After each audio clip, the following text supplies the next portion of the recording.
Every thought has the potential to influence. Every word has creative power. Every choice unlocks new possibilities. Every action has an impact. Choices are the chisels that sculpt our future.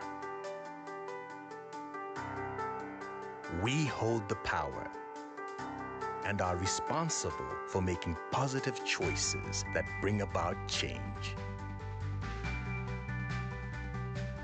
As Capricorn, we are dedicated to being connectors of positive change.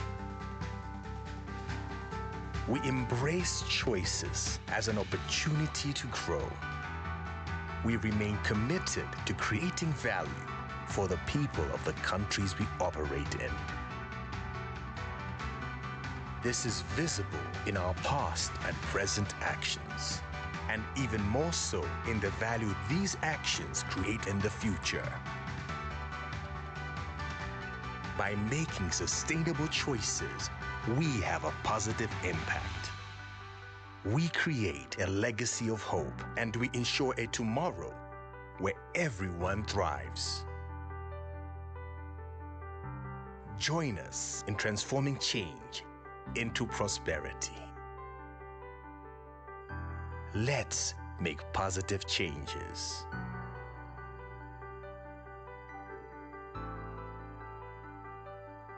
Capricorn Group.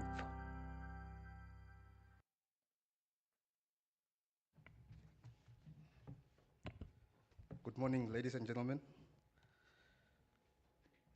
Thank you all for joining us here today. It is a pleasure to welcome you to our annual financial results presentation and our 2024 integrated annual report launch. My name is Festus Nakatana. I'm from Capricorn Group, and I'll be directing our brief program this morning.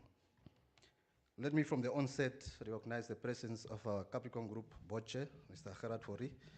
Let me also recognize the presence of Bank Windhoek Group, Bank Windhoek board chairperson, Mr. Johan Swanepoel. Let me also recognize our former group CEO, Tinus Prinsloo. Tinus led our group for 8 of the 12 months that we are reflecting on here this morning. So welcome, Tinus. Just to give you a brief program overview, we have a formidable lineup of speakers that will present to us this morning. And this will be headlined by our Group CEO, Mr. David Myoma, who will briefly touch on our group strategy and the value that we have created for our stakeholders over the last financial year. Our Executive for Brand and Corporate Affairs, as well as the Capricorn Foundation Executive Officer, Malise Horn, will also share an overview of the recently launched Social Value Report. She will be followed by a presentation by the Group Chief Financial Officer, Johan Mas, who will brief us on the group's financial performance. James Chapman, the Acting Managing Director of our flagship brand, Bank Windhoek, is standing in this morning for Baroness Hans, who unfortunately could not join us due to other commitments outside the country. So James and Thenaune Kamberipa, the CFO of Bank Windhoek, will provide insights into Bank Windhoek's performance, as well as outline the strategic direction for the future. Esteemed invited guests, we will also allow for an opportunity, as customary, at the end of our formal session, just for a question and answer session. So please do take note. I will now hand over the floor to our Group CEO, Mr. David Myoma.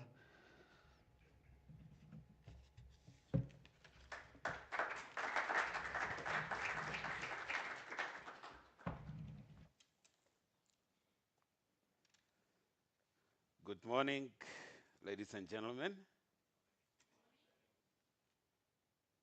I stand by the protocols already established by Festus. Festus, thanks for inviting me to the podium, and I'm happy to see so many faces on a Friday in September on a spring day. Thank you very much for joining us. I have a very small task to do, very brief indeed. And what I'm going to say here relates to leadership. What we are going to witness today is a result, as an outcome and consequence of excellent leadership and teamwork from the Capricorn Group and Capricorn family. This is led by our board, our chair of the group, chair of the Bank Windhoek. They are here to join us. And I think there are also other directors who will be joining us, or they are already here. The light is so strong I can hardly see anyone. And the consequence of that is good results. If you have teamwork, committed employees, committed staff, and good leadership, the result is always good. And to do so, we need strategy. Strategy, I always say, is the pathway that lights the way towards destination. And our destination is success for our stakeholders. The strategic choices that we have been pursuing, of course, in March, there was a slight adjustment. These are to be shown here. One, of course, is growth. Without growth, things remain stagnant. And what we have here is a choice that we have made an amend to. Not just growth, but growth with sub-focal areas to build and maintain growth engines,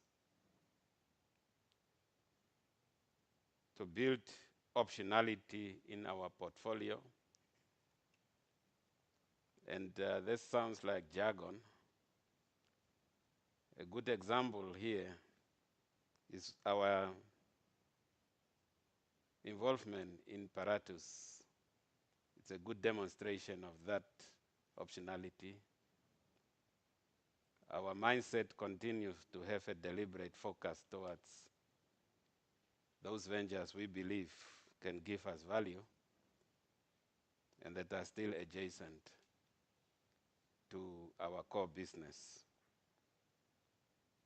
And the other third subsector, which is also very important, to seek opportunities to serve our shared customer through our portfolio. If you look on page 8 of the small booklet that is there on the table, you see the Capricorn Group is turning into a conglomerate. And what we are saying is that we have to optimize and seek synergies across these portfolios. The third choice is transform our business through data and digital solutions. Today's world of business is data. You'll be left behind if you don't move in either ahead or fast enough. And some of you may already have experienced this transformation that we are in the midst of implementation. If you go to Oshwarongo, to Ocho, and currently busy in Grootfontein, and here at Marua, you see what I'm talking about. And that is not necessarily just to keep up, it's in order to be able to serve our customers more efficiently with the utmost convenience, and also to be able to give them choices. The third choice is to integrate sustainability to create business advantage. The world of today, we know we cannot ignore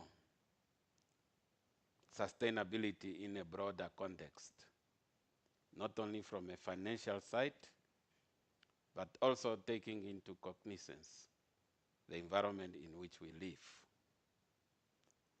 A good demonstration to this effect, earlier this year, we moved into Capricorn Corner along Nelson Mandela. If you go there in that building, it's a green building where we have taken deliberate action that the features should be such that they contribute to not only a pleasant environment, but also that we contribute to sustainability. And we continue to do so in our engagement with our clients and also in our actions. And some of you who joined us recently on the new development next to, at the corner of Casino and Independence Avenue, it will be the same. And that's the way we look at things at Capricorn. Choice number 4 is promote diversity, equity, and inclusion. And this really speaks to the people's component. It's without people where we provide and are cognizant of the equity, balance, and inclusivity. We will not be sustainable in managing our teams. And then, of course, leadership development. We have a philosophy that it starts with the mind of the leader. Hence, the concept of mindsets to be such that we are attuned to the Capricorn way and values. So, ladies and gentlemen, that is our strategic choices in short, and that is what has resulted in the results that you see today. I'm not sure whether I should continue with part of the values, or whether if you can just put on that. I don't have it with me here.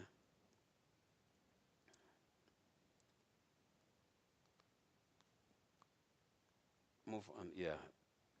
So what we are saying basically is that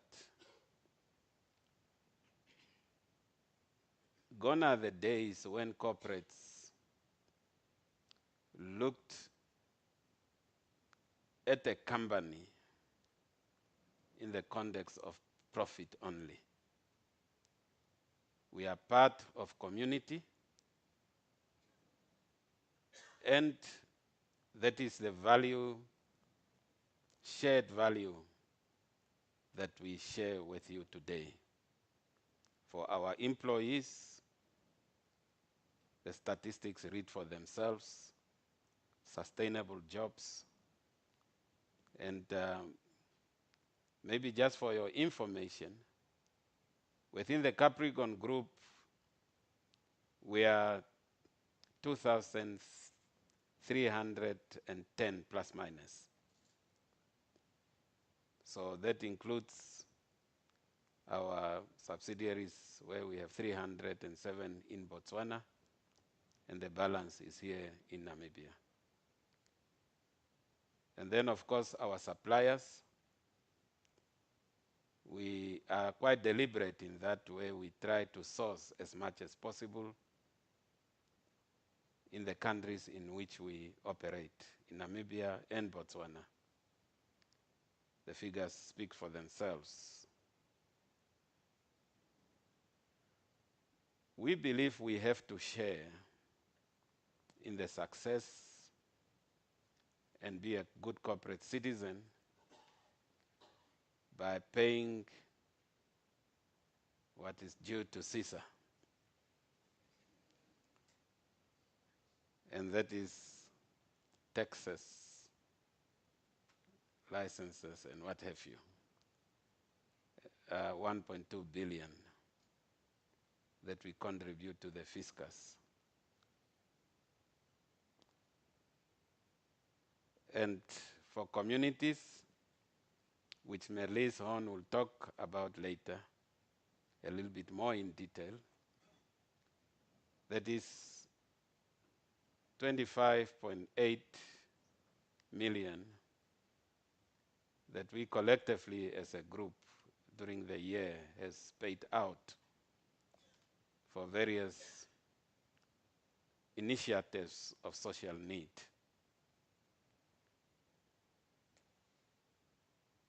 And we have to retain for future growth. I talked about digital and other needed investments for us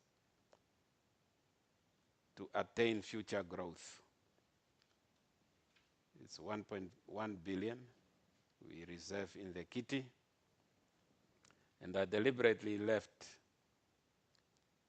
the dividend payouts of 560 as last, but not least. So that is our story, ladies and gentlemen. And please enjoy the rest of the presentations by my able colleagues who will share with you the financials and also on the value creation. And good morning. Thank you.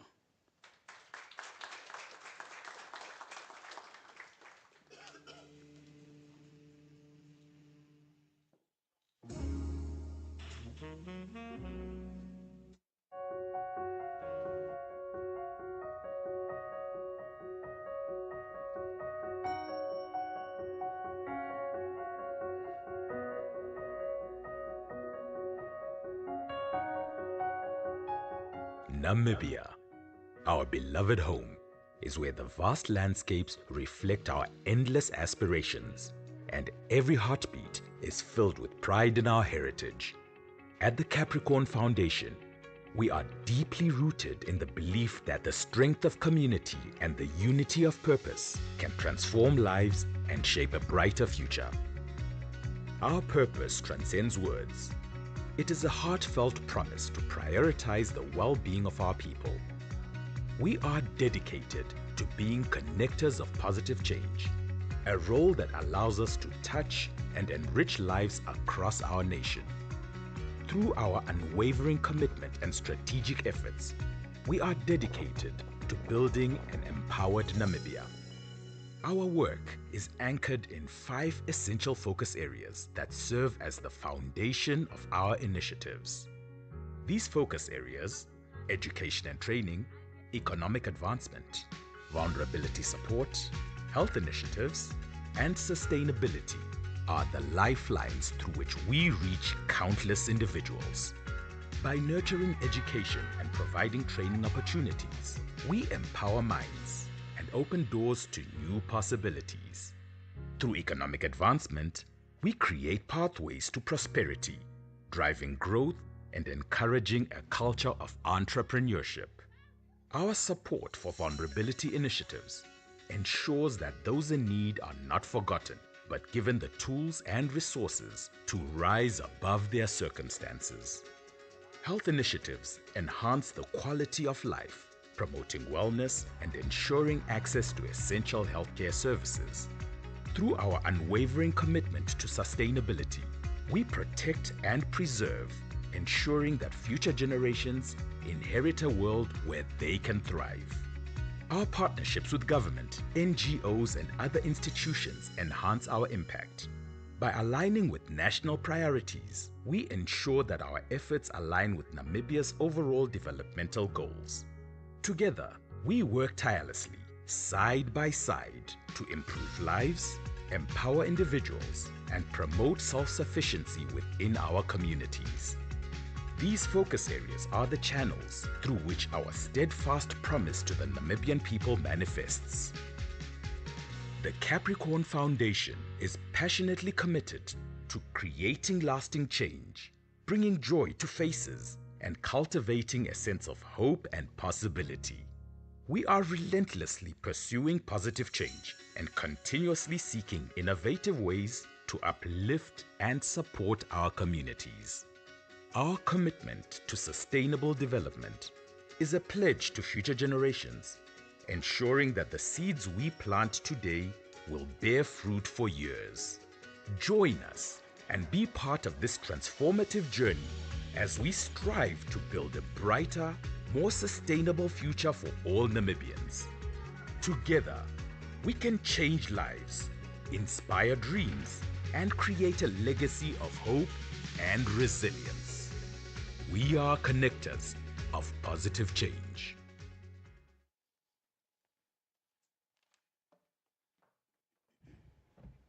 Good morning, ladies and gentlemen.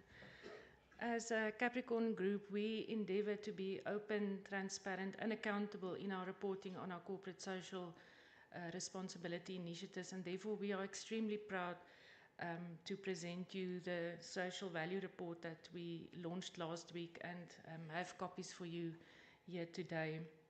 This report details the efforts of Capricorn Group, including the Capricorn Foundation and our subsidiaries in Namibia and Botswana, being Bank Windhoek, Bank Gaborone, Capricorn Asset Management and Intrepo, and the efforts of these subsidiaries and the group to empower and uplift the communities in which we operate, being Namibia and Botswana. So our group's vision for CSR is to be an inspiring connector of positive change in our communities by creating economic value in a responsible way to unlock sustainable opportunities for advancing economic and social conditions. Our communities benefit from the group's financial success, which will be shared with you by my colleagues after my short message. And as a group, corporate social responsibility is built into the DNA of all the businesses.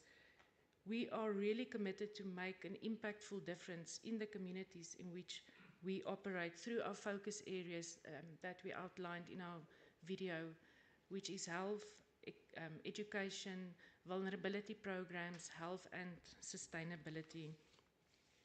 During the past year, and you will note it's also covered in the report, we narrowed our focus on the Sustainable Development Goals.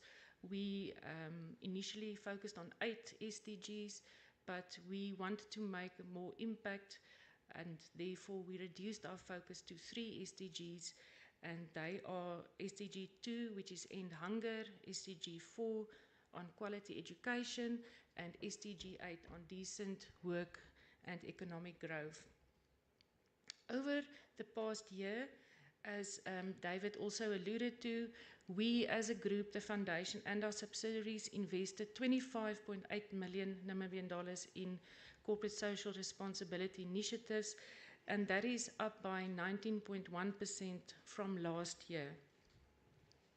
We are particularly proud of the Capricorn Foundation, now in its 4th year. It's a Section 21 company and also a registered welfare organization. And we have a social footprint across Namibia with 48 projects that we support. The Capricorn Foundation alone invested 11.1 million Namibian dollars in the 5 focus areas, projects in the 5 focus areas. We invested heavily in education the last year with 5.1 million focused on education initiatives from early childhood development, primary and secondary schools. We also invested 2.6 million in vulnerability programs. The foundation is committed to tackling Namibia's serious social challenges, and therefore we will continue to invest in issues such as quality education. We have also been creating awareness around food insecurity and food waste since 2002, and given the drought that was also the national emergency that was announced by government, we will continue as a Capricorn Foundation to look at ways where we can promote sustainable agriculture through initiatives such as permaculture and agroforestry. Lastly, and in conclusion, we would not have a foundation if it was not for the support and trust from our subsidiaries in Namibia. So I would like to thank the boards of Bank Windhoek, of Entrepo, and also of Capricorn Asset Management for entrusting your CSR funds to the Capricorn Foundation. Ladies and gentlemen, we remain committed and driven to create value for the people of Namibia and Botswana, and will always be deliberate about making positive changes. Thank you.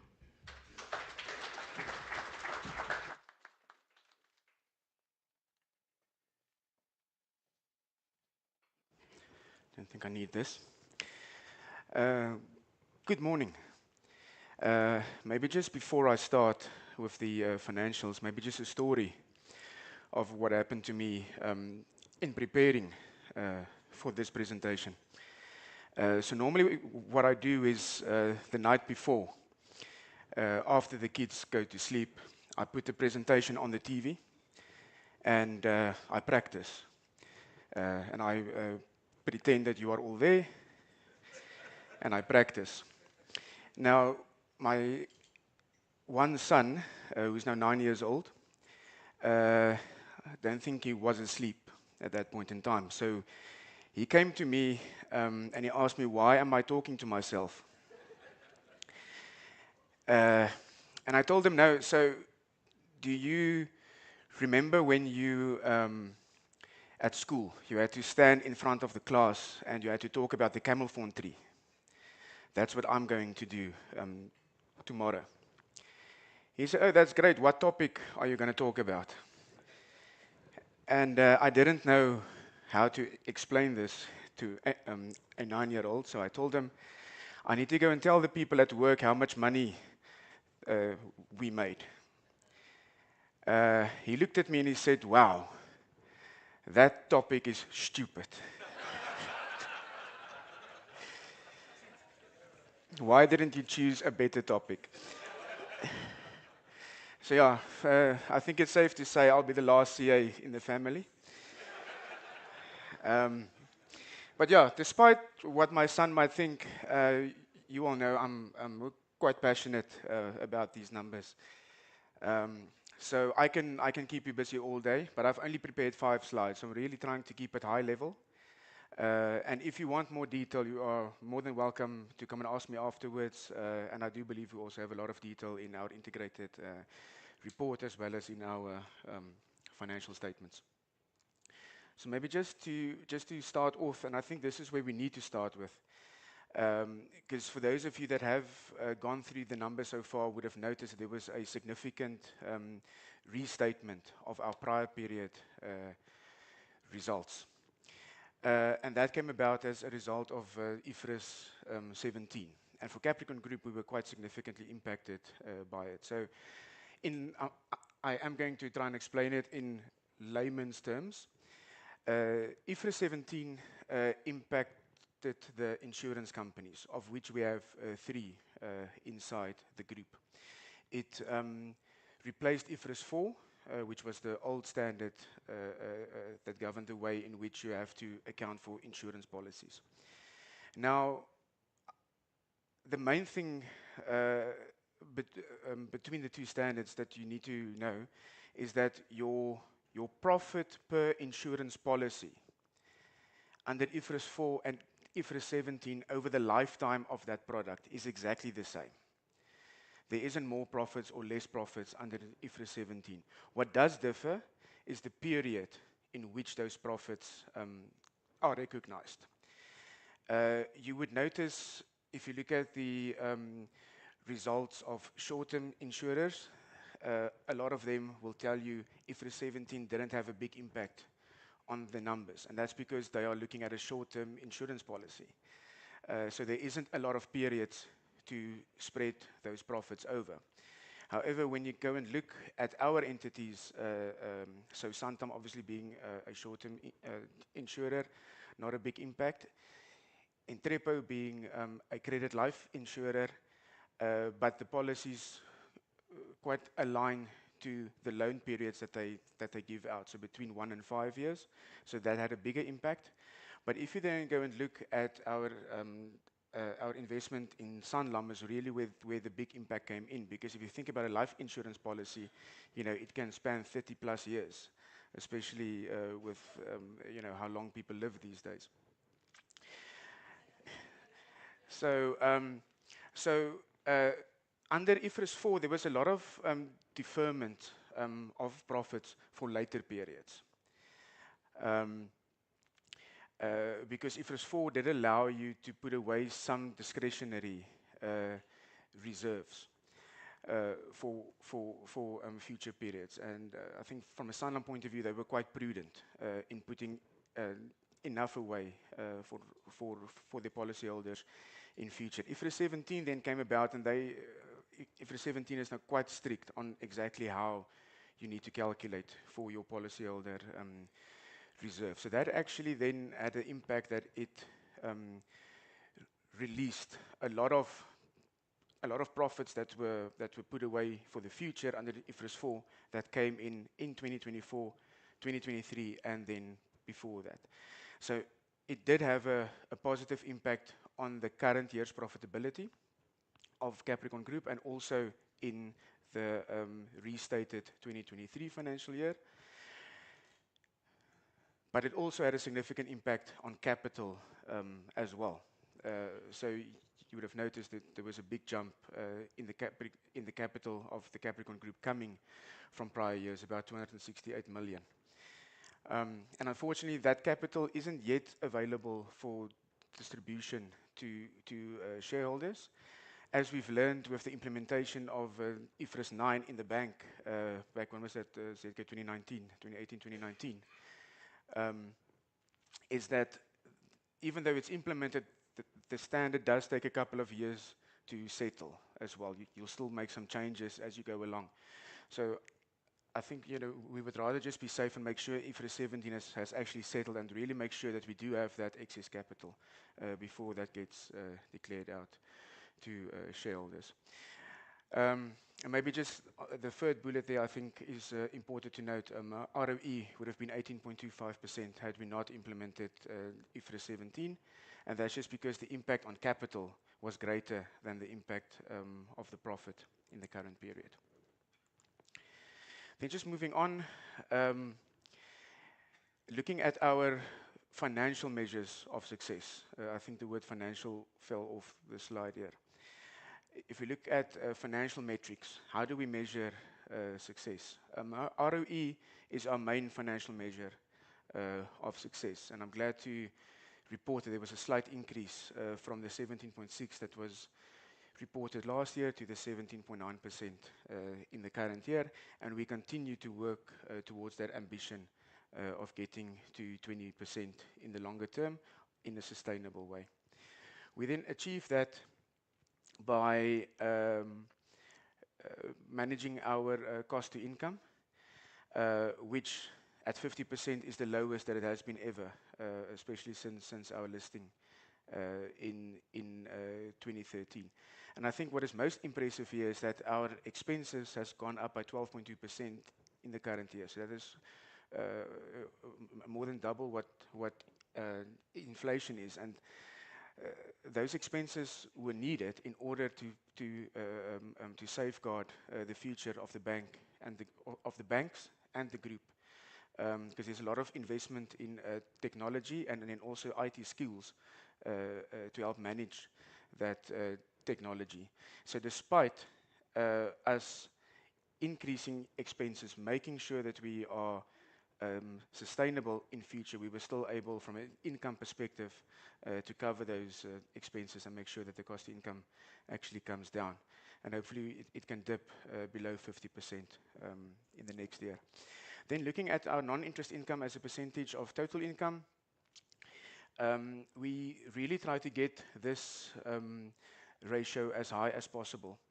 Our current target is 45%, and reason for that is that the higher you have your non-interest income as a percentage of your total income, the less impact the group actually feels when there is an interest rate cutting cycle like the one which we are expecting in the current financial year. So you would notice that we did in 2022 have had it above the 45% level. It did drop down to below that level in the current year, but that was just the impact of the interest rate hiking cycle that was experienced in the previous financial year. Then some positives with the negatives on the non-performing loans. I think kudos to our credit teams, both in Namibia and Botswana, for really managing our non-performing loans. I think this is the first time in a long time that the NPLs have actually gone down year on year, and yeah, we're now sitting at a 4% NPL ratio, and that was really driven by some big recoveries in the current financial year, which was fully impaired previously. Unfortunately, with the current interest rate cycle and economic conditions that we are in, there were some new loans that flowed into NPL as well, which we then had to carry some additional impairment, and that's the reason why, despite the NPLs coming down, our impairments actually went up a bit. And really, if I look at these results, the increase in and the impairment charge is really the one blemish on what I actually think are very good results. Then just the last one on this slide is the loan to funding.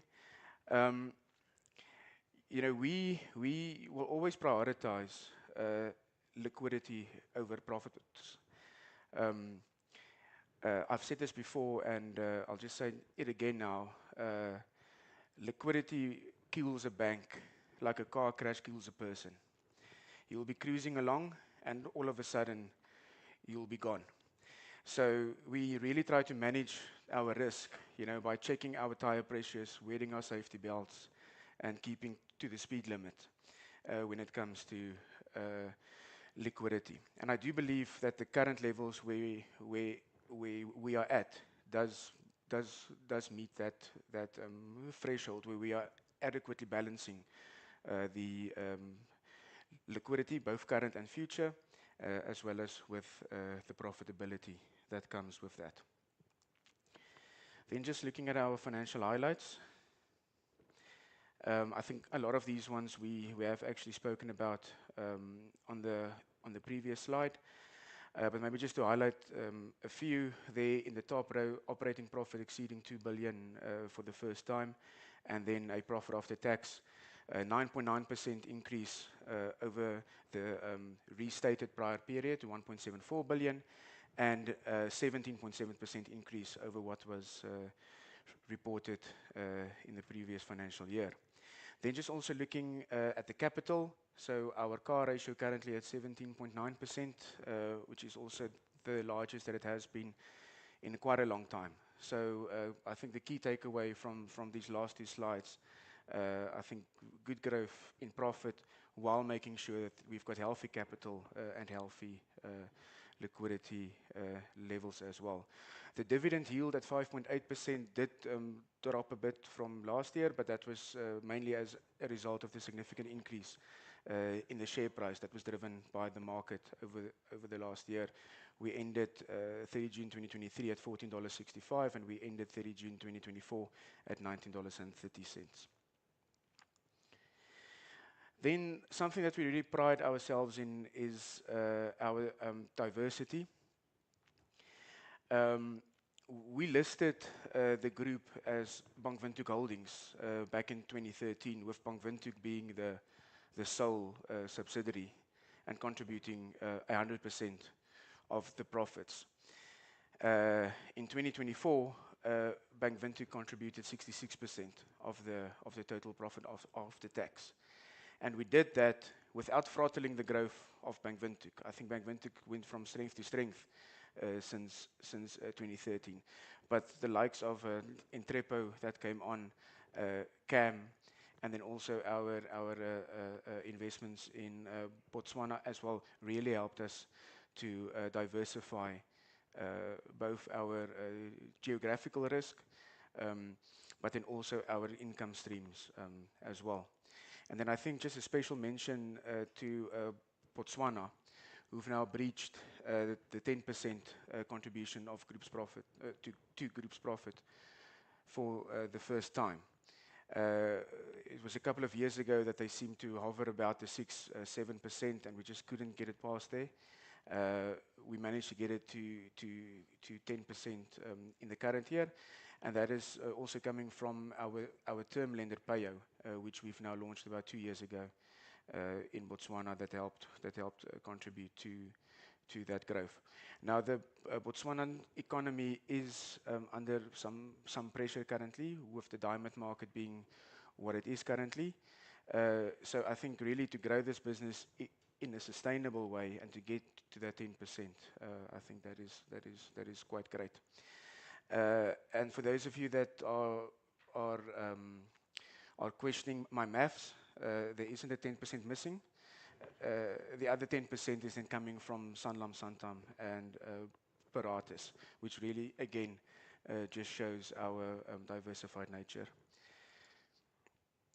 Then just onto my last slide. I've said this last year as well. If you look at the performance since COVID from 2021 to 2022 to 2023, we really went from strength to strength. Every number in the 2022 column is better than the 2021 column, and every number in the 2023 column is better than the 2022 column. And significant growth in 2023. If you look at the second line, the earnings per share growth in 2023, 31.8%, headline earnings 35.6%. You know, we had a fantastic 2023.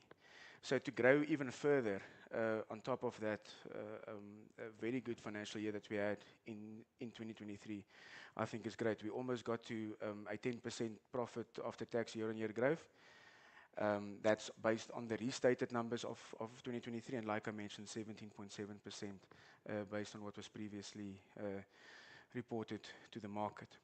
And then just my last note before I hand over to James is just on the dividends. So that's the last line on the table. So currently, total dividend for the year is 112 cents, of which 48 cents had been paid as an interim dividend during March, and 64 cents will now be paid next month. What I like about that 64 cents from a shareholder perspective is if you look at the total dividend in 2021 was 60 cents.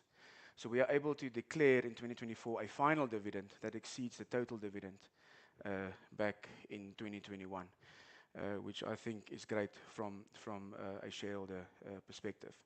So then just a reminder for those of you that are looking to buy shares, you have until the 27th of September to take advantage of that 64 cents dividend. That is the cum-div date. So if you buy your shares now, you'll still get access to that 64 cents dividend. But for those of you looking to sell, remember you're going to lose out on that 64 cents if you sell before the 27th of September. And on that note, I'll then hand over to Bank Windhoek.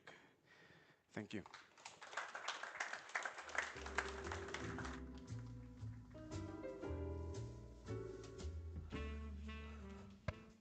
Good. Thank you, Johan. I must say, most of you know that I used to be in the finance space, but that was when we were at IFRS 9. Now we're already at IFRS 17. That is how much I've forgotten about finance. And why I'm lucky enough to not speak to the numbers today, I will leave that to Mr. Kamberipa. But ladies and gentlemen, before I start, I think it's a good point after listening to Johan to really commend the Capricorn Group.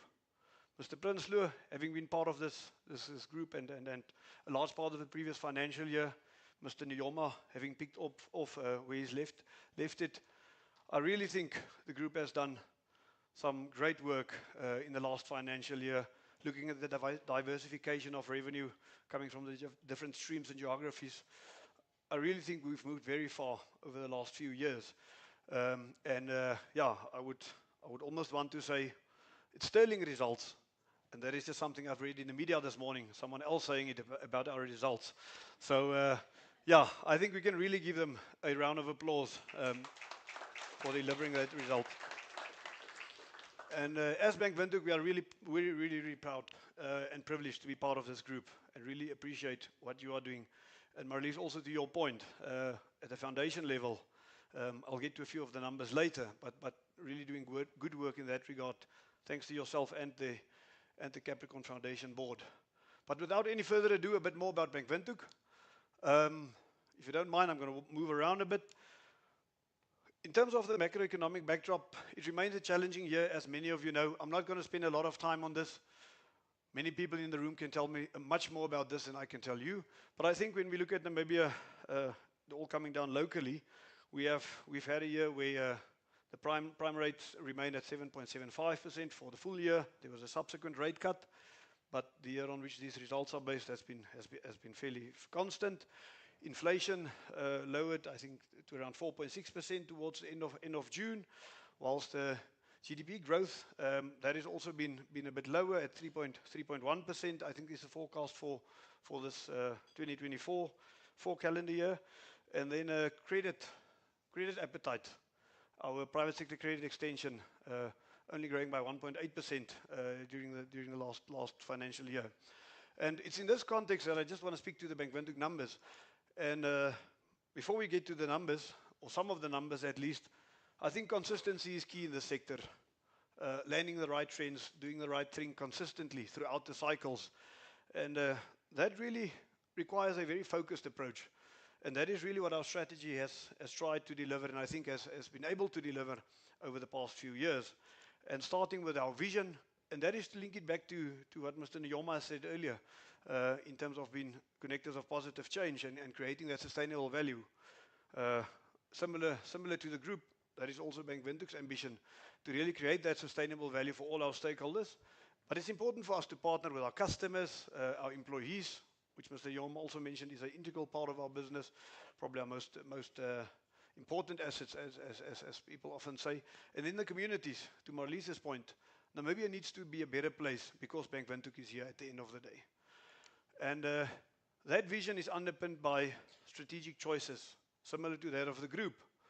Ours being an operating entity in the banking sector, a slightly different permutation, but at the end of the day, we all aspire to reach the same common goal and are aligned in terms of our approach. I'm going to quickly run through them one by one. Growth as our first choice. For us, growth, three very, very important elements is focusing on the right segments, the right sectors, the right products. So that focus is really important. That growth needs to be very sustainable, also true to our vision.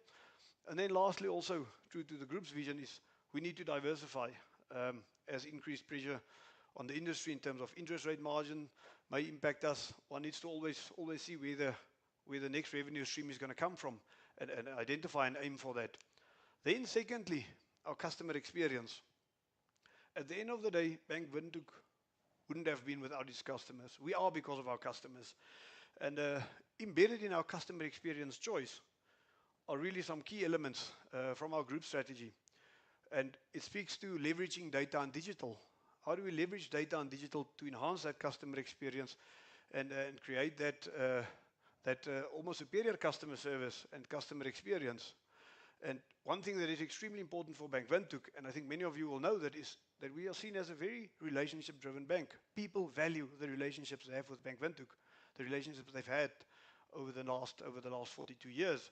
And that is something we've specifically included in our new strategic cycle that started at the beginning of this financial year that we're reporting on, is to really make sure through this digital transformation age where people and customers demand so much more, we don't lose that personalization and that relationship, because in a more digital world, people just want more from a relationships perspective as well. So that interaction between the physical and the digital remains extremely important for us as a focus.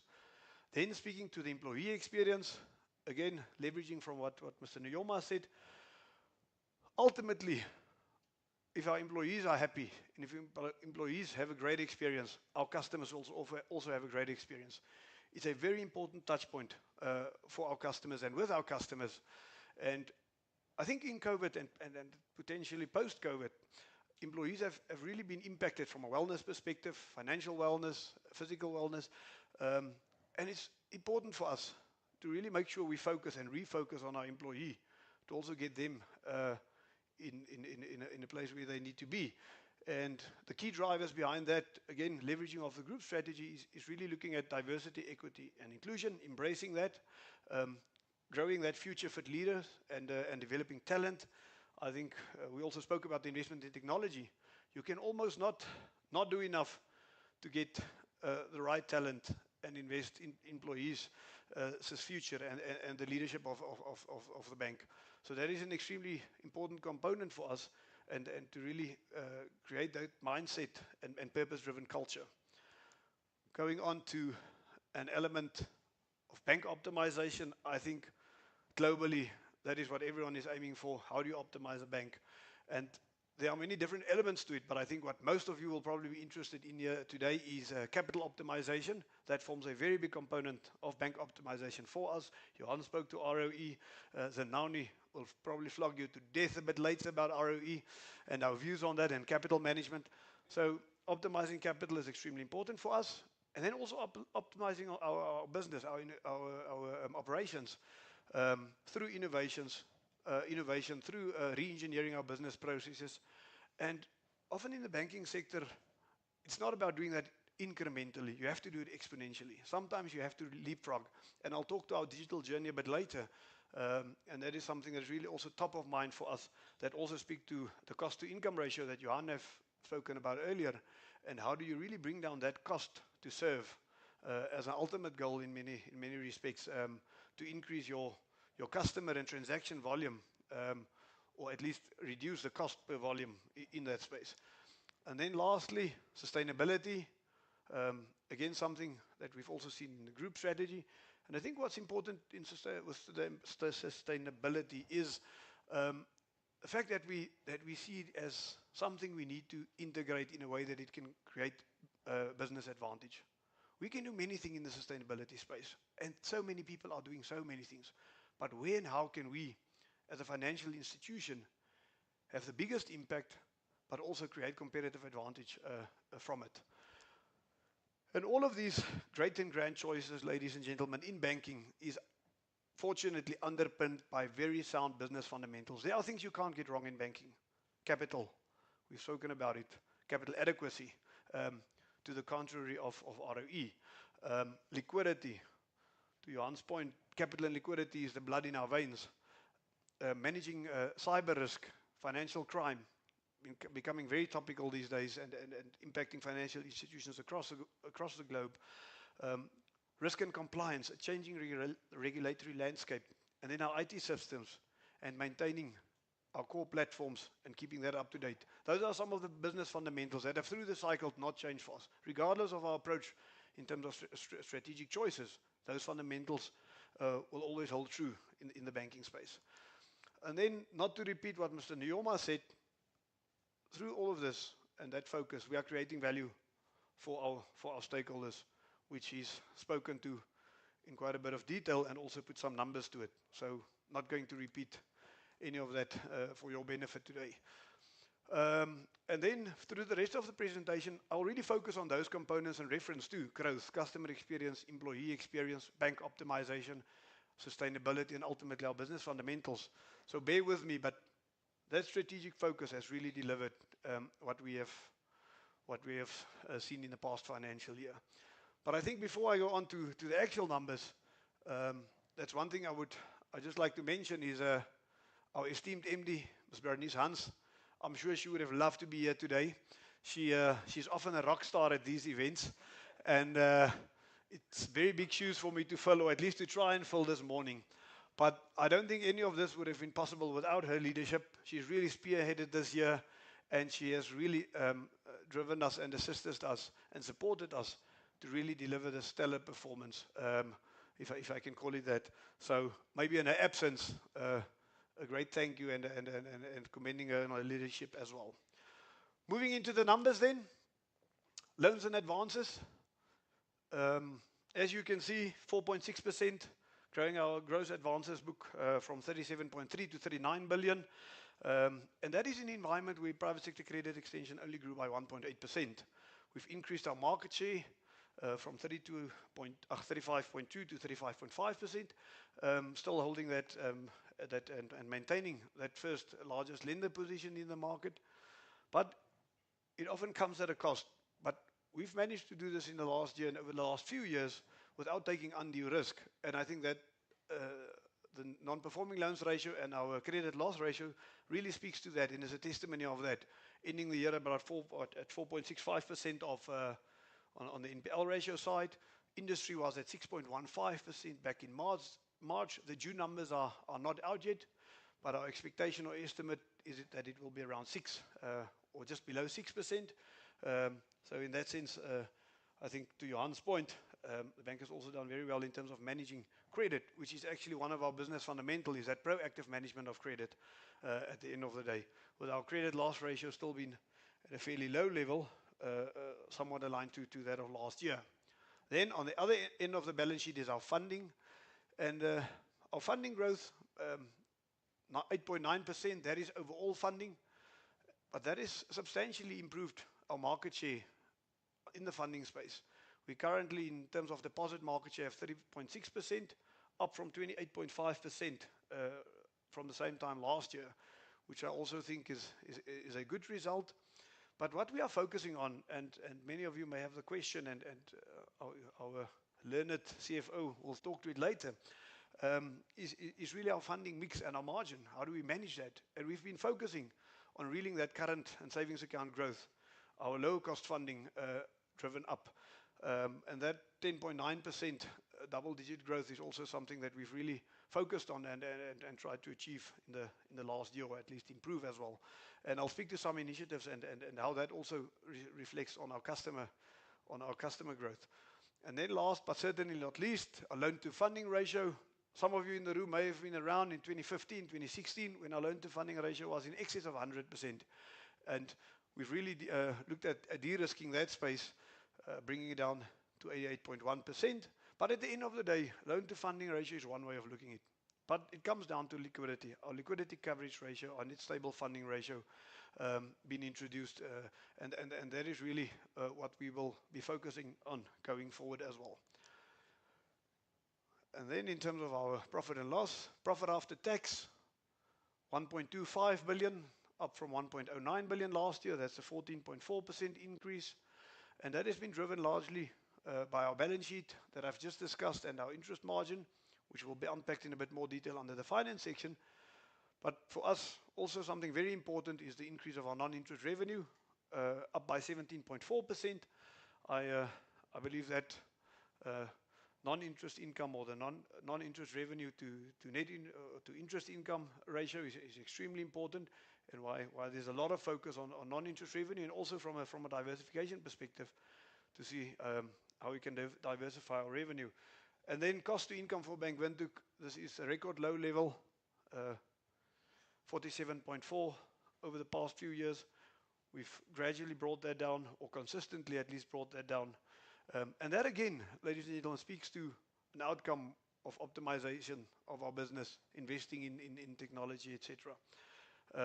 And then last, return on equity and capital adequacy.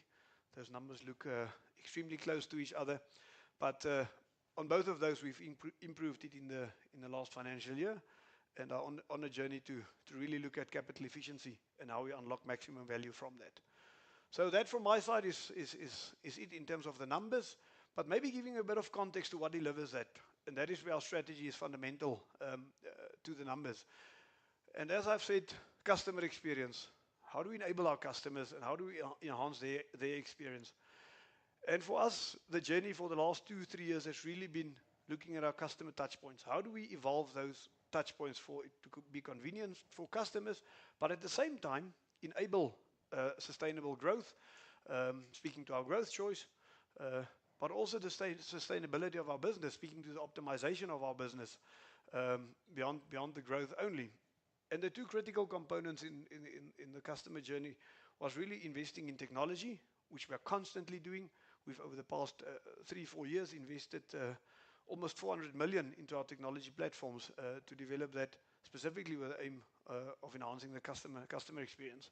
And then the implementation of our customer value propositions, our corporate institutional banking, our commercial banking, SMEs, personal banking, and also our private wealth segments, really rolling out the value propositions, including the coverage models and the necessary sector focus that our customers require to really get that advice component to a next level and building on those relationships.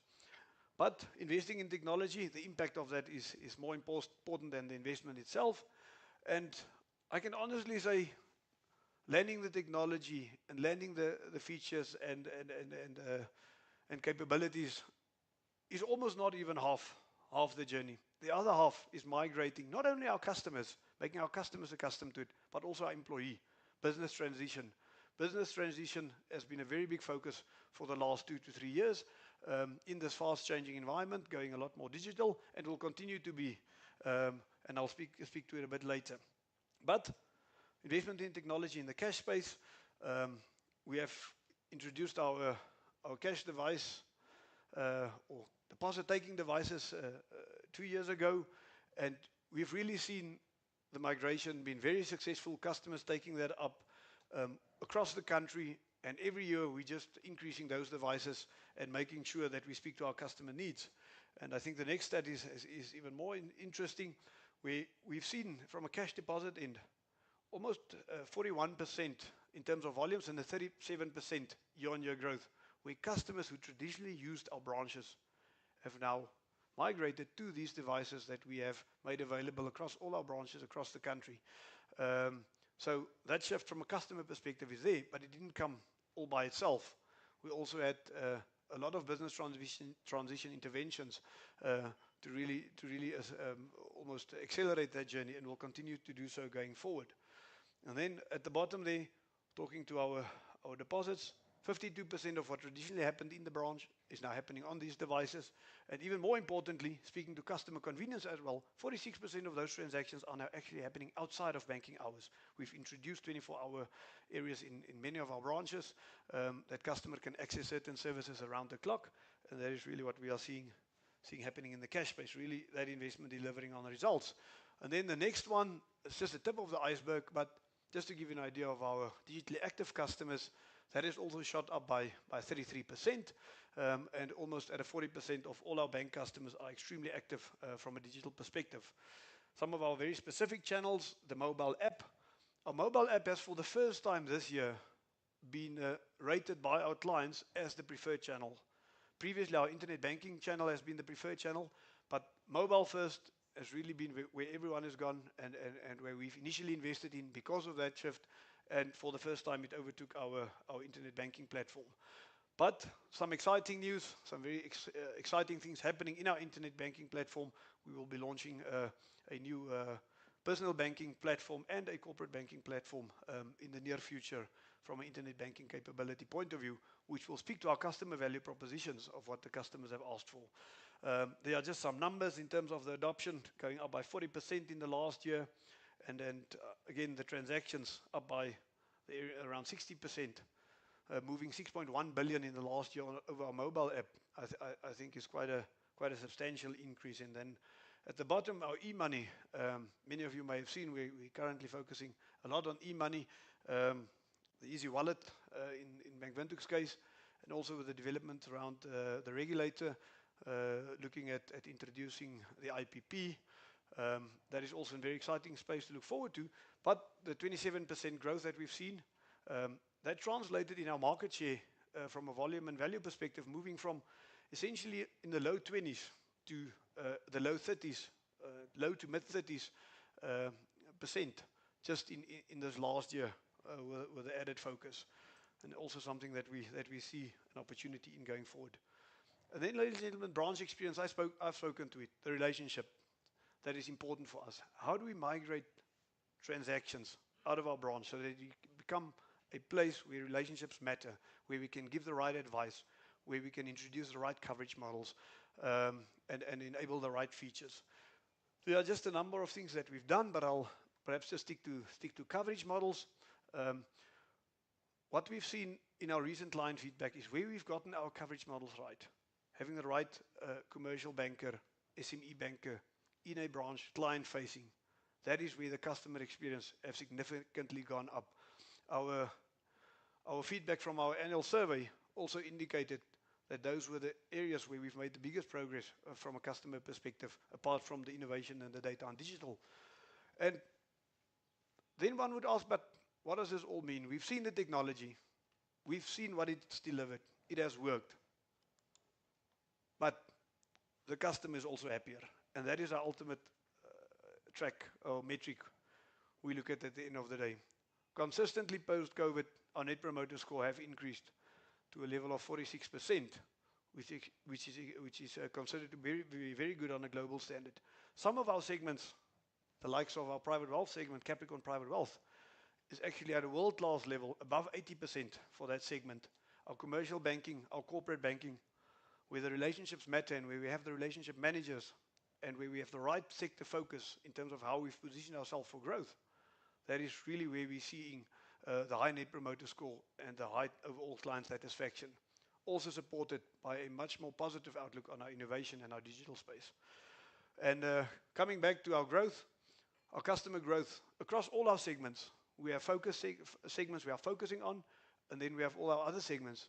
But in general, across all those segments, we have grown by 10.1%, which I also think speaks to exactly what we've seen on our current account ratio of those balances and activity. They've been up around 10, just above 10%, onboarding those primary relationships and those customers in that capacity. So last slide from my end. All of this, as I've mentioned, is underpinned by a few things, and very importantly, our people. The employee experience, growing people that grow business, really creating that purpose-driven culture with the right mindset. And at Bank Windhoek, we have an extremely highly engaged team from the top all the way down into our branches. We have an annual survey where we look at our engagement levels, our clients' understanding of the business, their role in our strategy. And year on year, we've been able to really improve and increase those scores to show that our teams are really on board and also sharing that same vision and ambition. Embracing diversity, equity, and inclusion, again, coming back to the group, a number of initiatives running in that space. And then future fit leadership and talent. A lot of investment has gone into that in the last year, but also some other initiatives where we are creating not only a pipeline of bankers and leaders for ourselves, but also for the industry. Is we've implemented our third cohort of our graduate development program, bringing graduates into the business, leaving them with the business for 12 months, rotating them through various areas, and then ultimately many of those are appointed in permanent positions. And our young talent program, we have seen so many school leavers not going to university, gaps in the job market. We also embarked on a young talent program which we call the Emerging Bankers Program, where we take in those school leavers, and in the past year we've taken in 10 of those school leavers, and they're on this program for 18 months at the bank to give them that experience and exposure that is so often required for one to land your first formalized job, if I can call it that. And then last but certainly not least, what I've spoken to is our change management and business transition in light of our digital journey and the change that the business is going through. That remains a very, very key investment for us. We've spent in excess of 4 million just on training and developing our teams in this business transition phase, which is also 57% up from the prior year. So that continued investment is really crucial, I think, for landing that successful successful customer and employee experience at the end of the day. Then our business fundamentals, really maintaining that strong balance sheet and sound risk management practices. These are some of the slides seems to have been gone a bit overlapping, but in essence, strong capital and liquidity I spoke to, reflected in our ratios. Proactive management of credit, again reflected in our ratio. Managing crime and financial crime and cybersecurity, significant investment has gone into that throughout the bank and the group to really make sure that we are at the forefront of that, because in this digital world, that risk becomes even higher. And then the other two I've also briefly mentioned at the introduction already. Sustainability, I think there are two components for us in terms of sustainability. To David's point, embedding sustainability in the way we do business, how we go to work, how we operate every day in the environmental, social, and government space. How do we do it and what do we do? Are we responsible in that sense? And at least to your earlier point, Capricorn Group, the foundation, thank you very much for the work you are doing there. Our contribution went up 39% from the prior year, where we donated or contributed just above 6 million to 9.4 million this year. And I must honestly say, it's money well spent. You can leave money in the hands of the foundation, and the foundation's board and its executive officer will definitely make sure it's applied where it's most needed. And Marlies has spoken to those focus sectors, the SDGs, the Sustainable Development Goals, education, for example. But internally, we also have a few programs that we continue to run. Our Cancel Apple project, that's a signature project of Van Windhoek. You can see the impact that it is made there. Almost 1,000 men, almost 3,700 women have been screened with the funding we've contributed. And just for information, we've been running that program now for 23 years, and we've gone to countries making an impact in the education sector. And then to finish it off, the component of integrating sustainability to create that business advantage. In the past financial year, we are a lender. Our main business is lending. That's where we can make a significant impact in terms of how we apply our funding. And we've disbursed 390 million in sustainability loans, of which 260 million more or less went into social projects and or projects with a social impact, and then the balance of roughly 130 million going into the environmental impact component.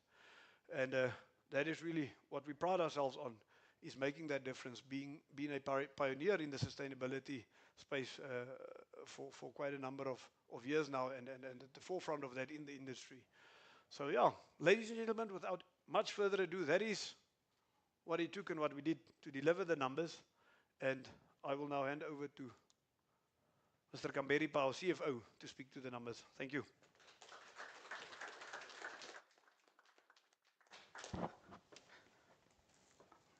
Good morning, everyone. Should I say standing on protocol, David? Okay. I stand on protocol. Interesting, yesterday when we had the dry run, all my colleagues here said 5 slides, 2 minutes, 2 minutes. Interestingly, it's an hour later, so the 5 minutes can be 40 minutes, David's. So, I think that James spoke to a lot of stuff that happened in Bank Windhoek. I'll try to add a bit more color to how we got to what we got to. Julia, I'll also try to address your question on ROE and capital. I know you're going to ask it, so I might as well address it up front. So I can stand here. So if we start, right, we can say, okay, we are a banking group, right? So performance without macro context, it starts with macros, and then obviously the actions we take, then that's the outcome. So I'll try to touch a bit on macro. Most of you probably know better about macros than I do, but I try to also take the variables in the macro context that really affect us. On the right-hand side is private sector credit extension. James spoke to it, 1.8 as at June, but even that 1.8 is not the average of the year. Recovery came towards last quarter of the financial year, so it was lower than that. Obviously, the thing that we've struggled with is business credit. I was asking the guy, what's Jason from Series, why doesn't credit want money? Because we're in the business of lending. But that's the outcome, right? Households have continued to borrow, but obviously high rate environment, their demand for credit won't be very high.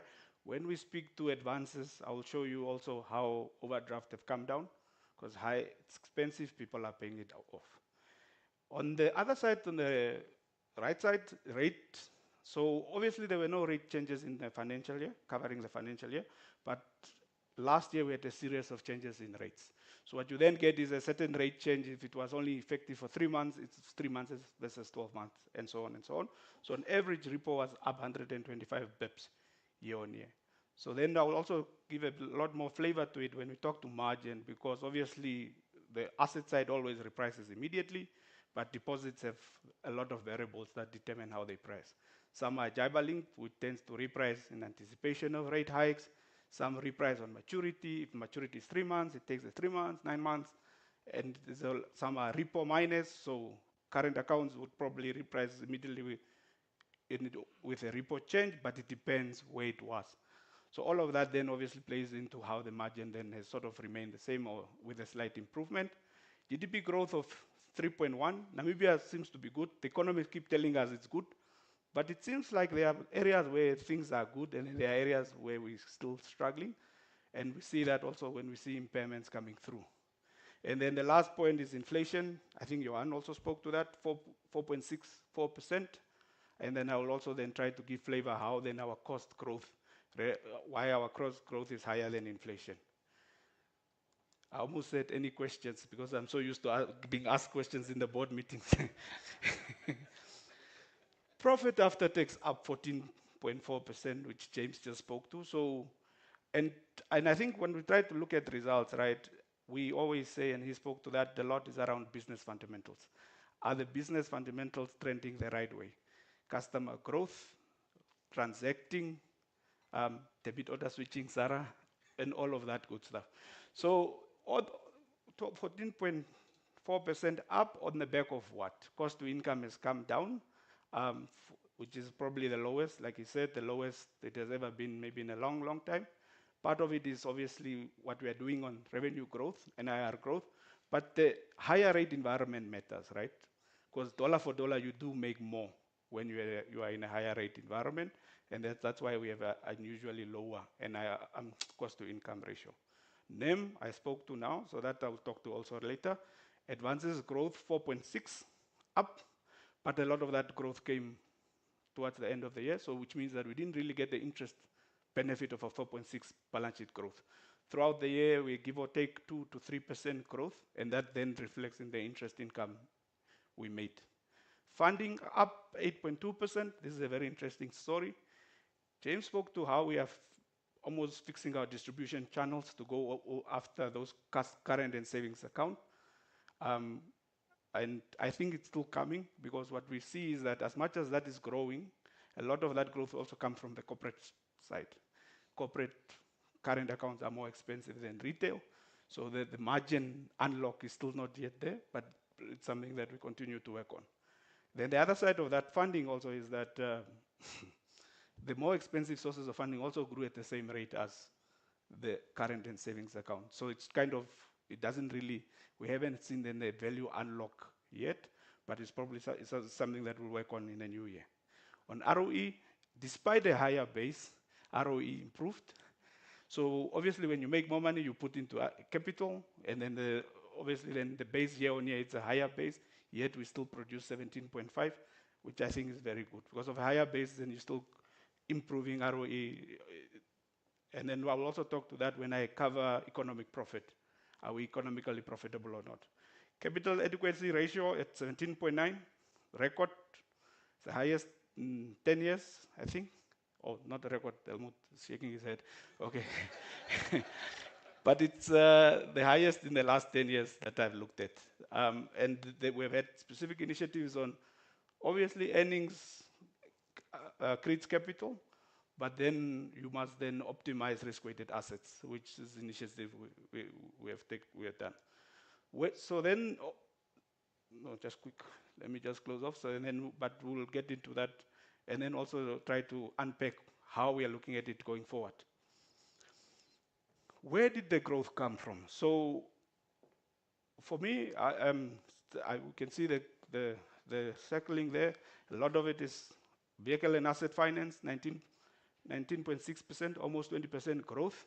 So the question will be asked, is it do we? Sarah, what's the people's name? Vietons, Vatelini, Vietnamese, something like that. But the point is, a lot of that came from more corporate type blending in the VEF space than individuals. So it's not almost like outdoing everyone. And we then also still maintain our market share. So it's almost like we've always said we will maintain market share or slightly grow it, but we're not gonna overdo or underdo. But because the only thing worse than an inefficient balance sheet is an ungrowing one. So we'll continue to maintain market share. And then on the other side here is mortgage loans, 2.6% up. We have seen some recovery for demand for housing in the coastal areas, central areas. And then on the other slide, commercial property, there's not a lot of demand for that. So obviously that's coming down a bit. And then the thing I spoke about, the uptick in commercial loans towards the end of the financial year plays into the term loans growth. Deposits, I think I spoke to this story here, where I'm saying current and savings accounts up. If you look at the average of the others, it's actually higher than the current account savings. And then obviously term and notice coming down. So that's just a move between the products as clients try to start now anticipating rate changes. But when you have LFR of 88.1%, quite good. It's good for all our liquidity ratios green. But the other side of it is obviously capital drag. Because if you have more deposits, you are paying more. And deposits must get into loans. If the loan growth does not come, where will it end up? In government paper, mostly. But then government paper year on year, we are also earning less. And then that plays then into the margin slide. So pricing advances were up, but I explained was that at some point, all of deposit pricing will catch up. So that's why you don't have such a high impact or improvement in margin. And then the mix, only slight improvement. It's something that we continue to focus on.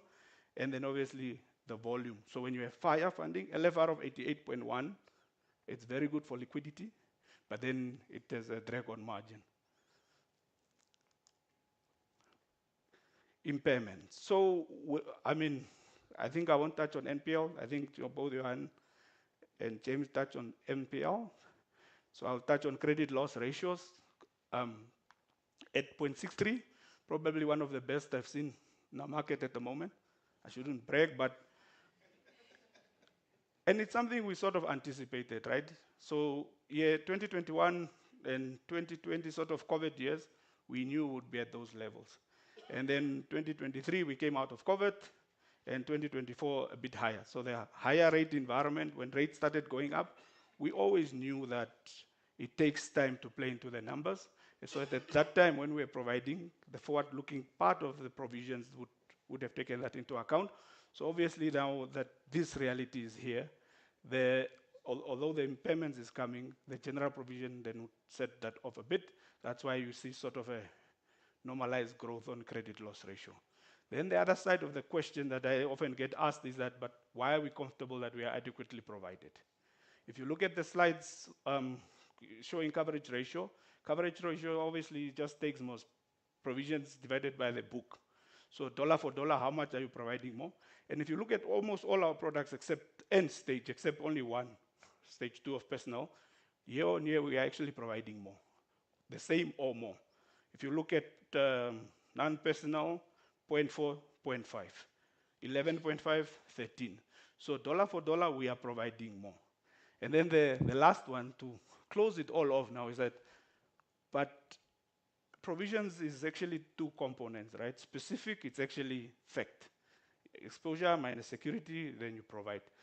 The judgment one, which is more predictive, is general provision of stage 1 and 2. You are saying, well, what would the impairment be in future? Now, I try to do something where I say, well, if I use current specific charge as a proxy of what is expected in future, to what extent can my general provision absorb that?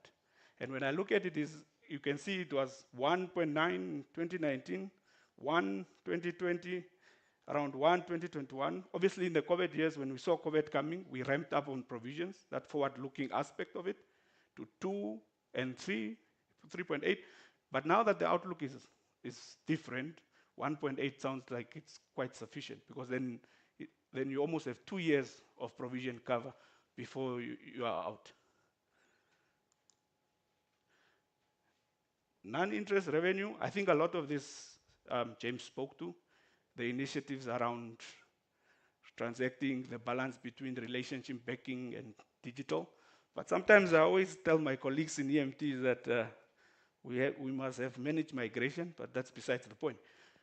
We must be careful what we ask for. Dollar for dollar, obviously, we are making less per volume of transactions, because as people go into digital channels, we charge less on digital, so we make less NIR. But the great thing, why the strategy that James also spoke to is working, is customer growth. So if at 10.1%, there are even segments within our segments, I know he took overall, where it's even higher than that, then that makes up. That's why the NIR ends up being at 17.4, which is quite a good story, because it also addresses the other aspect, or the other question we get about, are we too expensive? I think we try these cheaper channels also cater for that. Trading income volumes were up year on year, confidence in the economy. And then the last one is the diversification of NIR, NII, something we continue to work on. At 40 versus a 59, even in a high rate environment, quite good. So it's something that we continue to work on. Obviously, ideal would be 50-50, but I think that it's something that it's like a journey. We'll fix over many, many years, little by little by little, until we get there. Cost. Whew. So I think cost is actually kind of not kind, but it's a very good story to tell. So I spoke to cost to income already, but where did we spend the money? Obviously, we are a bank. The biggest part of the main ones, maybe 80% of our costs are actually three things: people, property, systems. Right? James spoke to the technology spent. A lot of the solutions are coming now to have completed in a year. So the related amortization coming through, you see that with the increase in the technology line. And then the staff cost, the big one obviously is the current cost base of people you have. And last year, despite inflation of trending around 5, the group actually gave people increases of circa 8%. So obviously then that's most as your base of where cost growth comes from. The other side is also that investment in specific initiatives, appointment of people heading e-money, appointment of people in agri, and so wherever we see opportunity, we continue to invest. And then that's 11%. Then the question becomes now, so if you have 11% cost growth, is it a bad thing or not? How we have always tried to look at it is, what level of customers is our cost base servicing? So if you use volume of transaction as a proxy, do you see the cost per volume is coming down? Effectively meaning that we are servicing way more customers than the cost growth, than what the cost is growing. And I think that's really the play of it all, is that so long as we keep that cost per volume coming down, it means that most on the other side on income, we are making more. And then obviously we'll keep maintaining jaws open. And then the last slide, this is the slide I like the most. And I'm also happy that all my colleagues now talk ROE everywhere they go. So on the top slide is economic profit. ROE is above of cost of capital, second year in a row now. And I spoke to, obviously if you have a higher base, it means your cost of capital almost is higher. But you can see, despite that, we are economically profitable, which is the line between the cost of equity and the ROE. Obviously, to get to this picture is never one bullet, one moment. It's a series of all these initiatives we have done. James spoke to customer growth, efficiency in systems, build efficiency, ROE per client. It's a whole host of initiatives, but over time, those initiatives then play out into what you see there, where ROE is above cost of capital. And then the other side of it, why have we had such a high capital adequacy ratio in the year? So I already spoke to the fact that income by design already will must bring will increase capital with that 3% you see from earnings. Dividend, take it out because there is a direct reduction in equity. Intangibles also reduce it because it's a direct deduction. So whether in the bank, it doesn't help for us to park things in the balance sheet, because if you park it there, it comes off of capital anyway. But then the story that we are actually kind of proud of is the efficiency around risk-weighted assets. So risk-weighted asset obviously take from capital. So the more efficient you make that, then it reduces it. So that 0.83 impact from risk-weighted asset could have been higher had it not been for some of the initiatives we did around collateral, which then reduces the level of risk-weighted assets, then therefore 17.9. Julia, to stick to what I said, I will answer is, so the question is more, so if you are at 17.9, are you capitalized too much? But I think for me, the question around that is always around capital drag and opportunity. If we continue to be economically profitable, which is what you have seen the last 2 years, then for me, then there isn't really capital drag. Then the other side of it is all the economists here, they keep telling us how great Namibia is, how opportunity is coming. And what we see also from our strategic planning is there's still a lot of opportunity. So then the question then becomes, if you see all of this opportunity, then maybe it's time, then you must hold on to capital. Because then if you had to deploy, you consume capital before you actually make a return. If you do a billion loan, by design, day one, you consume capital, but there's no related return yet. It comes over time. So given that context, I think it's, for this financial year at least, it's still where we said, no, we must still hold on. Of course, it's continuous planning, it's iterative, it doesn't stop, it keeps moving, and we'll keep looking at it. On that note, before I call James back up, I must say this, I don't know, I asked Malise whether I could say this, but she wasn't very keen. I must send a shout out to my finance team. I'm very proud of working with those guys. Yeah. So can I call you my acting boss? So looking forward, if I can start and then James can add color to it is, so what do we see going forward? Johan spoke about rate cut environment. The question obviously then banks, when rates start coming down, obviously, like I said, assets reprice immediately. What happens to the rest of the balance sheet? And then obviously, then what happens to funding? So obviously, we are gearing our balance sheet for that reality, right?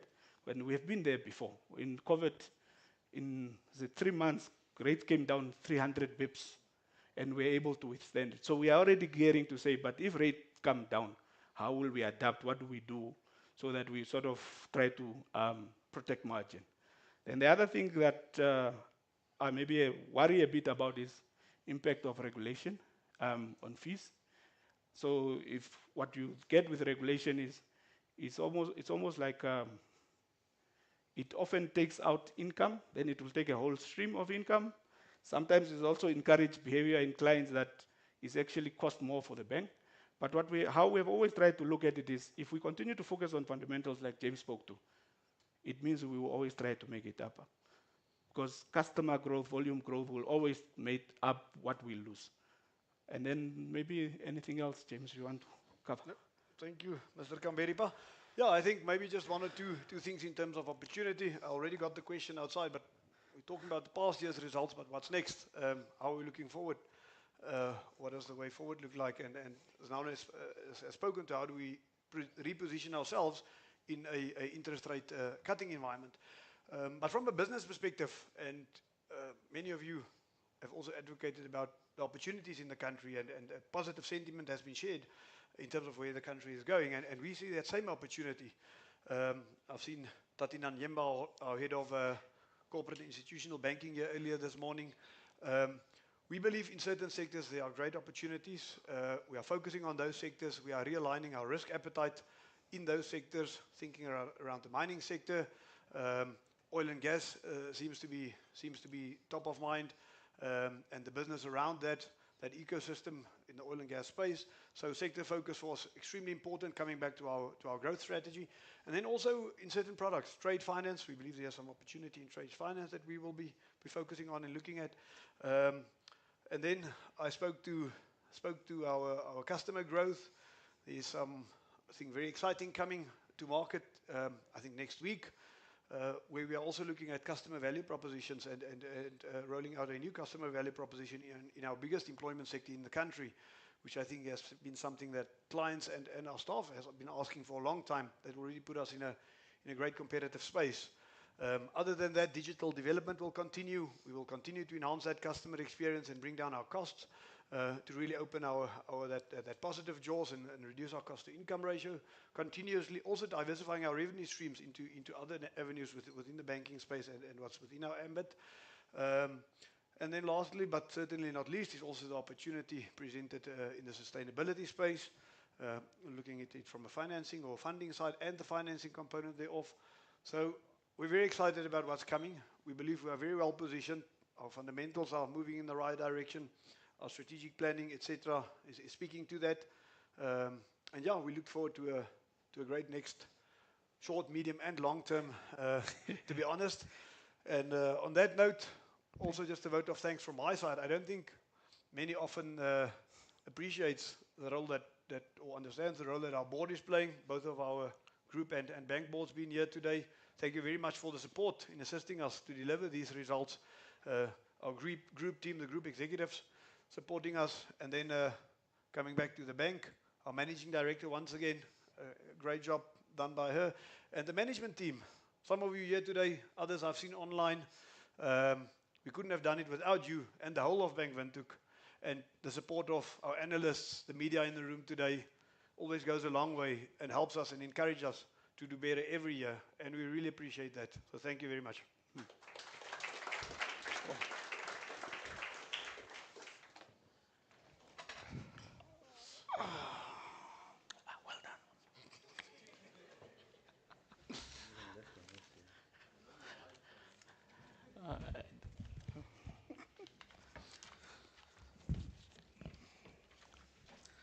Ladies and gentlemen, Take this. allow me to thank our presenters. What? But Nyoma, for not only setting the tone, but also for the excellent leadership that you continue to provide. To my numbers executives, Johan, Denaune, and James, thank you for the wonderful insights in your respective presentations. I will now allow for an opportunity for questions. So if you have any questions, please identify yourself and the institution that you represent before you field your question. I think we should be having a mic in the audience. Okay.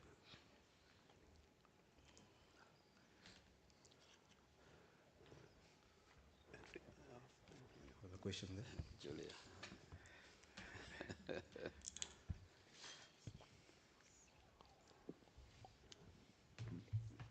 Good morning. My name is Julia from 91.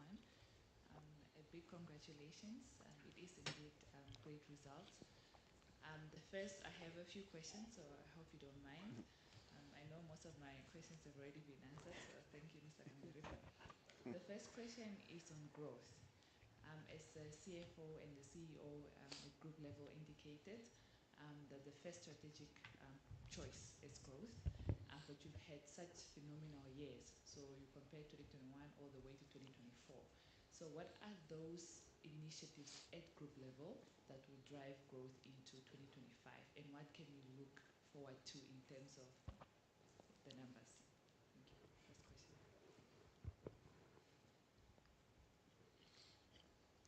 Oh, I thought you said you have a couple of questions. Yeah, I think just ask all of them. The second question is on the social impact.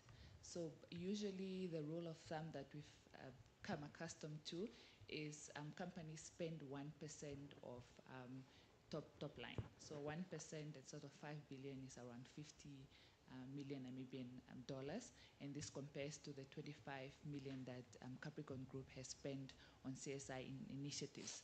Is there a drive to come to that 1% in the future? The other question is on Bank Windhoek specifically. Again, well done on that ROE. We as shareholders, that is what we look forward to. We need the company to create economic profits. So in terms of deposits growth, there's an indication that volumes year on year grew by 34%. A value of transactions, value grew by 54%. Part of it was answered, the fact that there was a 10% growth in customers.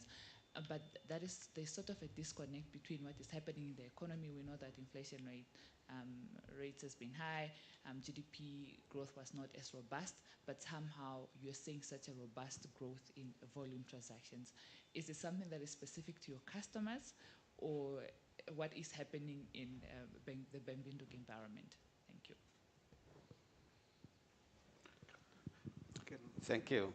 Perhaps I can start off and the colleagues can fill in. And I'm also happy to see that we are not the only ones on the podium where we leave gaps. Team Capricorn, please fill in. With regard to growth, yes, growth is sacrosanct with all business. You want to grow, you want to move forward. And in the case of Capricorn, we indicated specifically the optionality perspective and looking at adjacents. And we hope to see yielding results coming through some of what we have invested so far, especially in the tech related business of Paratus. And we are quite excited that the rights offering that was made was quite successful. It will enable that particular entity to be able to implement its strategic initiatives towards growth. And watch this space. Some exciting announcements will come in due course. The money is there. It was, I think you all witnessed it. Now is for that money to generate the income that is required. On the other sectors, we are having a big emphasis on Bank Gaborone to see it is still a fairly growing business with room, tight market, but it's doing what it can to acquire, to get much more space in the market. And as indicated, we are on a good positive trajectory, and we see some growth coming through there, including our micro-lending business in Botswana, Peo. Fairly young but robust little business. We see some exciting results there also. Bank Windhoek, the colleagues have already indicated the investments we have made in digital technology, and it was very clear the yield that is coming through that investment. So in terms of numbers, I'm very careful with making predictions of numbers, but I can say that we are positively geared to reach the milestones that we wish to attain. So I think that is on the social impact, 1% ballpark figure, plus minus, yes.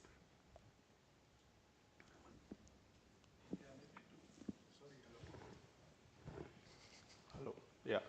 Julia, your question on 1%, the group already put 1% aside. Obviously, then it's about finding the projects that speak to the strategy of the foundation where to deploy. So the 25 won't speak, but every one of us as a subsidiary, we put already the one aside to the 1% to the foundation. Then that's why you can see most the growth in what the foundation spent versus the profit doesn't grow the same. So over probably the next few years, it will grow way faster until they start aligning spend one-to-one to profit at that time. And then the question on your question on why is deposits growing faster than, your question is why it's growing faster than? It was more with regards to transaction growth relative to customer growth. Yes, okay.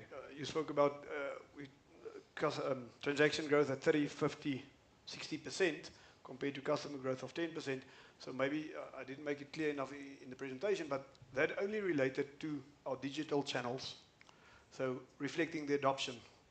So overall, our transactions haven't grown at that rate, but the adoption of digital channels, so there's a definite migration and increased volumes on digital channels because it's much more convenient for customers and it is often a lower cost channel than the traditional channels. And that is why we've seen that migration, and that is speaking to our investment being unlocked in that sense.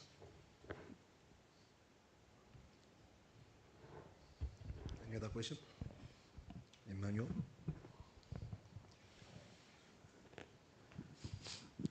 Good morning, Emmanuel from 91. So my question is regarding the cost to income ratio. If we can just unpack that and hear your comments. Because on cost, I mean, IT advancement continues, so you will continue to have to spend on that. Personnel increases, you mentioned that you gave employees 8%, so you've set a precedent for that, and you know, expectations will be that they expect 8% going forward. So if you could speak to that. And then income, there's pressure on that. Like you mentioned, regulatory. So they're clamping down on non-interest income, and we're seeing rate cuts coming through. So can we anticipate a negative jaws going forward, or how are you seeing the picture? Thanks. Yeah, you see the colleagues from 91, I forgot about the other one. I should have answered this question in advance. So I don't think, okay, let's start. I know, Manuel, you probably want to go do your forecast. So let's start by saying negative jaws, I don't think so. And we unpacked it to say, for us, is to grow NIR faster than cost. That we spoke to. But what I did say is that the high rate environment means that you probably have a lower cost to income than you would otherwise have. So to tell you what exactly it would be, and obviously now, then the question is also as rates come, how do you adapt, and how quickly will the rate reduction come? So if it's staggered, then probably we will protect margin way better or even improve it. But if it comes quicker, then maybe impact is a lot more than a staggered one over time. So to say negative jaws, I don't think we are planning for that because we continue to say we must make it up. And the fundamentals, as James spoke to, I think are trending the way we want them to. I hope I've answered your question. Perhaps I would just like to, on the question of the increase on the staff cost, the increase that was realized group-wide was plus minus 6%. Perhaps Johan can just add color to that. Yeah. I was now thinking that some of the staff members are going to come to us afterwards and say, why didn't I get 8%? No, so I think the 8% would have also included some of the vacancies that were filled. So it's last year. Oh, that was on the union side last year. No, so in total. So the 8.5 manual was last year's increase, which played most into the results we presented. So to your point, what David is answering going forward is we settled that we are back now to normal increases. Levels. So there's no, I guess what David is answering is your question on precedent. I don't think there's no such thing as a precedent. I think every year has its circumstances, and then this year the circumstances played out to a number closer to inflation. versus last year's increase.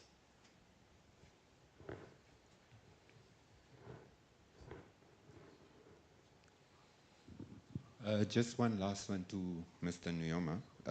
You spoke passionately about Paratus. Can we expect an increase in the stake? Can you pose the question again, please? You spoke so passionately about Paratus. Can we expect you guys to look to increase your stake? As a matter of fact, we did. We are now standing at 36%, and we are the biggest single shareholder there. Yes.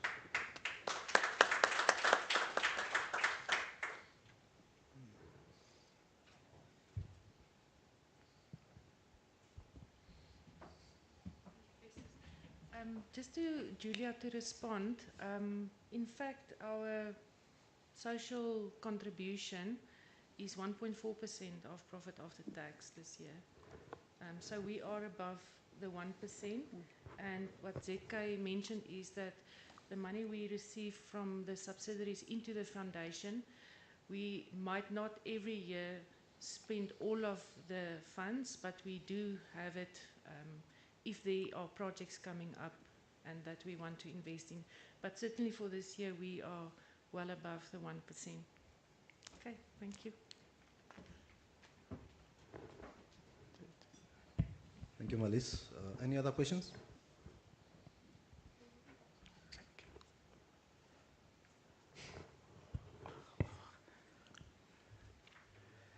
It doesn't look like there are many questions, so I'll ask again.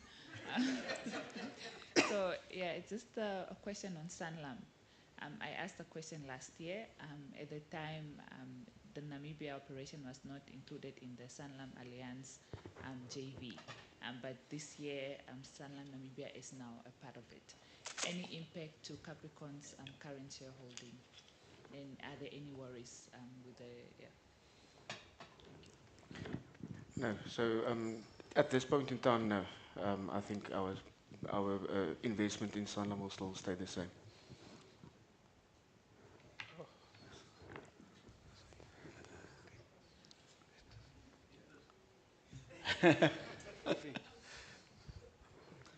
So, going once? In the absence, oh, Emmanuel again. Sorry. Again, I just want to hear your views on the Botswana side. I mean, I'm sure you're aware of the diamond sales slumping there. So what do you still expect the Benchaberone and Peo to grow, or are you seeing some stagnation there in the first, almost 3 months of the financial year? Botswana has yielded a good result this year. Both Peo as well as Benchaberone has done well. And we, of course, hope to build on that momentum, but we are realistic about the macroeconomic environment. We are watching that space with keen interest.